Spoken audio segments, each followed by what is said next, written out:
비전의 빛 가운데 고린도전서 1장 2절 성도라 부르심을 받은 자들, 우리가 경험하지 못했던 것들을 보게 하신 하나님께 감사합니다.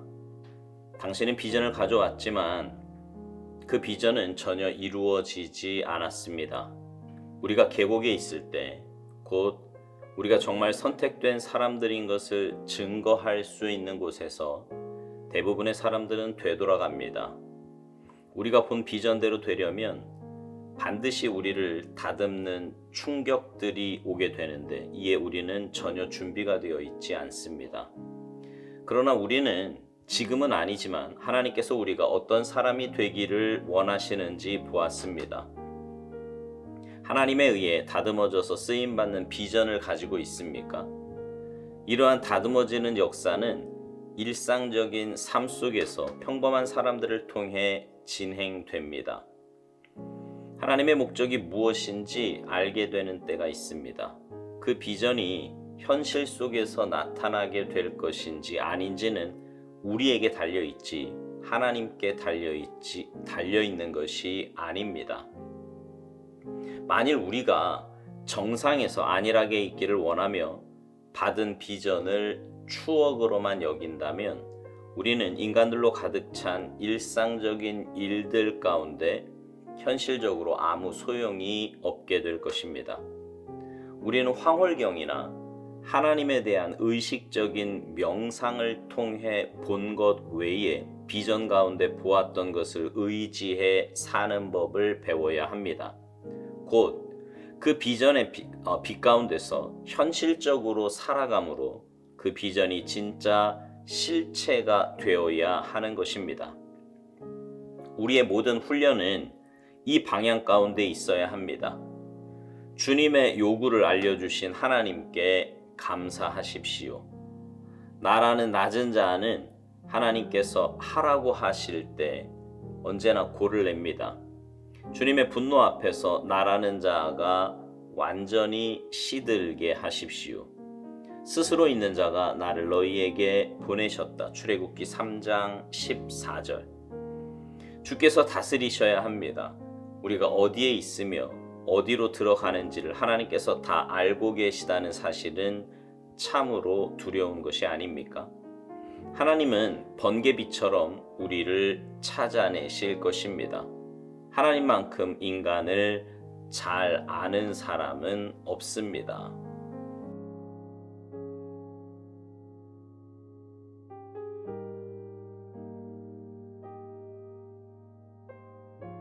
세상의 이치 가운데 하나는요, 준비된 사람이 쓰임받는다는 것입니다.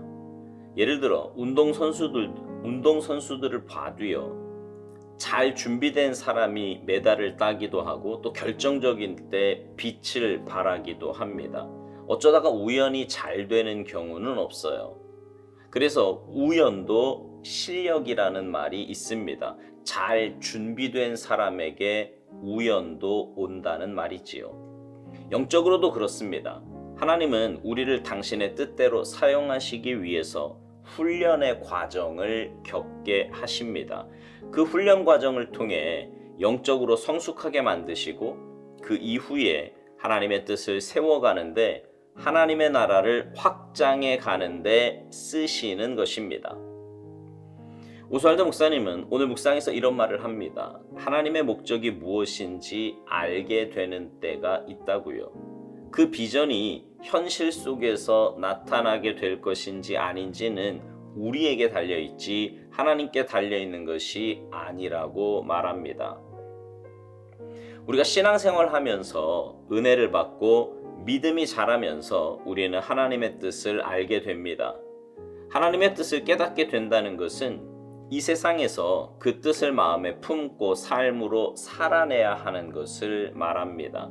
하나님께서 주신 은혜 붙잡고 세상에 나아가 빛과 소금의 역할을 감당하며 하나님 나라를 확장하는 일에 헌신해야 하는 것입니다. 그래서 하나님의 목적, 즉 비전이 우리 삶에서 나타나는 것은 우리가 어떻게 하느냐에 달려 있다는 말입니다. 만일 우리가 정상에서 안일하게 있기를 원하며 받은 비전을 추억으로만 여긴다면 우리는 인간들로 가득 찬 일상적인 일들 가운데 현실적으로 아무 소용이 없게 될 것이라고 오스왈드 목사님은 말합니다. 그렇습니다. 은혜를 받았으면 그 받은 은혜를 가지고 삶으로 가서 그리스도인답게 살아야 합니다. 로마서 12장 1절에 있는 말씀대로 우리의 삶 속에서 거룩한 산 제물로 살아야 하는 것입니다. 세상에서 그리스도인으로 살기가 점점 어려워집니다. 굳이 코로나가 아니더라도 진짜 그리스도인답게 살려면 세상 사람들의 삶의 방식과 다르게 살아야 합니다. 정직해야 하고요. 신실해야 하고 사랑으로 대해야 합니다. 내 감정을 앞세워서도 안 되고요. 눈에 보이는 대로 말하거나 판단해서도 안 됩니다. 그러니 그런 삶이 죄성에 물들어 있는 우리가 살아내기에 얼마나 버겁겠습니까? 그래서 어떤 이들은 세상에 나가기보다 그냥 은혜 받은 자리에 머물기를 원합니다. 그 심리를 악용한 것이 바로 이단들이에요. 자기네들끼리만 모여서 살아야 한다는 거죠. 그러나 여러분, 주님은 단 한 번도 우리끼리 모여서 잘 먹고 잘 살라고 말씀하신 적이 없습니다. 받은 은혜를 추억하며 이상에 젖어 살라고 하신 적도 없어요. 그리스도의 군사로, 주님의 제자로 세상에 나아가 치열하게 영적 싸움을 하며 주님 살아계심을 보여주라고 말씀하십니다. 이것이 힘들지만 불가능한 일은 아닙니다. 왜냐하면 우리는 우리 힘으로 그렇게 사는 존재가 아니라 주님 주신 은혜로 그렇게 살 수 있기 때문입니다.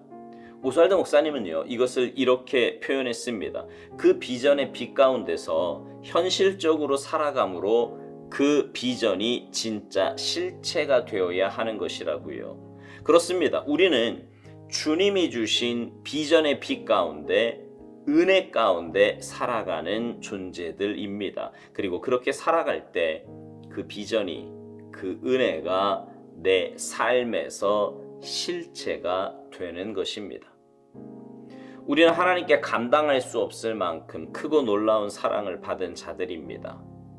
하나밖에 없는 독생자를 주시기까지 우리를 사랑하셨으니 더 이상 말해 무엇하겠습니까? 그런데 그 사랑을 내 마음에 담고 삶에서 그 받은 사랑을 나누며 살아가다 보면 하나님의 그 사랑이 더 깊이 깨달아질 뿐 아니라 그 사랑을 받은 감격을 깨닫고 누리게 됩니다. 막연하게만 생각되었던 하나님의 사랑이 내 마음과 삶에서 실제가 되는 것입니다. 이건 내가 그 사랑을 삶에서 실천할 때 깨달아지는 것이고 맛보게 되는 거예요. 그런데 그 받은 은혜와 사랑을 삶으로 실천한다는 게 쉽지 않지요. 오스왈드 목사님은 나라는 낮은 자는 하나님께서 하라고 하실 때 언제나 골을 낸다고 말합니다. 죽지 않은 내 죄성이 하나님의 뜻대로 살기를 거부하는 거지요. 그냥 나 편한 대로 내 감정대로 살고 싶은 거예요. 그러나 여러분, 우리는 그렇게 사는 사람들이 아닙니다. 우리는 하나님의 뜻에 나 자신을 굴복시키고 주님 은혜대로 사는 사람들입니다. 오스왈드 목사님은요, 묵상 마지막에서 이런 말을 합니다. 우리가 어디에 있으며 어디로 들어가는지를 하나님께서 다 알고 계시다는 사실이 참으로 두려운 것이라고요. 하나님은 번개비처럼 우리를 찾아내실 것인데 하나님만큼 인간을 잘 아는 사람은 없다는 것입니다.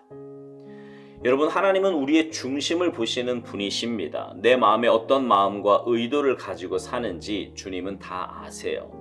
그러니 그렇게 사는 척 하지 말고 주님 주신 은혜에 푹 젖어서 그 말씀대로 살아야 합니다. 그럴 때 우리는 비전의 빛 가운데서 행하며 그 비전이 내 삶에서 진짜 실체가 될 것입니다. 바라기는 여러분 모두가 하나님의 은혜와 사랑을 올바로 깨닫고 그 은혜와 사랑 가운데 사셔서 하나님의 뜻을 올곧게 세워나가며 주님의 나라를 확장하는 일에 귀하게 쓰임받는 아름답고 복된 인생들이 모두 되시기를 주님의 이름으로 축복합니다.